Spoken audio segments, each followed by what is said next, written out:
madaxweynaha Jamhuuriyadda Soomaaliland madaxda kale qaranka halkan fadhida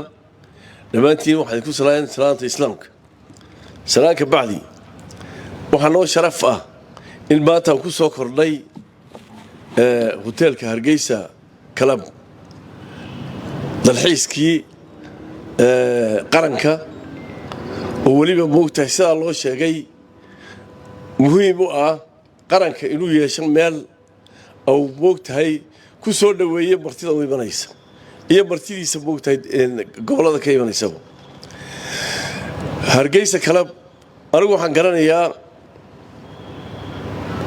65 way ka dambeysay 69 bay ahayd house baan ku ciyaaray halkan marka sidan ma hayne marka laakiin se wuxuu ahaa hotel weyn buu ahaa marka loo eego waqtiga wixii jiray laakiin se markaan hoteelo badan yeelanay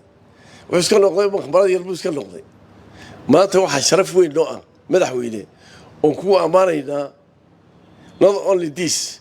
waxa jira waxa la yiraahdaa waxa la qabtay isha ana waxba rabinay aragto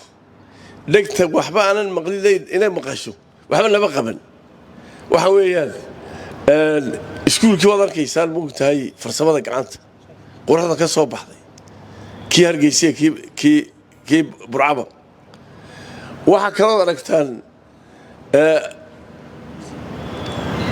museumkii oo moogtahay markii horeysay museum caalami inay yeelano hawsha laga qabtay inay ummadda u muuqato waa waxa weeyaan waa sharaf qaran buu muujinaya waxa weeyaan mudan madaxweyne aad iyo aad baad ugu mahadsantahay inaad ku dhiirato waa hantida qaranku waa hanti qaran hantida private ku hanti private in moogtahay haddii lagula fahmi waa dhibaatada leedahay laakiin sidaad ku dhiiratay aad baad moogtahay ku guri ku leenahay waxa kaloo halka ka salaamaya intii quruxda ka dambeysay meesha ka dhacday farsama ha noqoto maamul ha noqoto intii hawsha ka qayb gashana aad iyo aad bay iyaguna u mahadsan yihiin aad iyo aad baan idin salaamayaa assalaamu calaykum waraxmatullaahi wabarakaatuh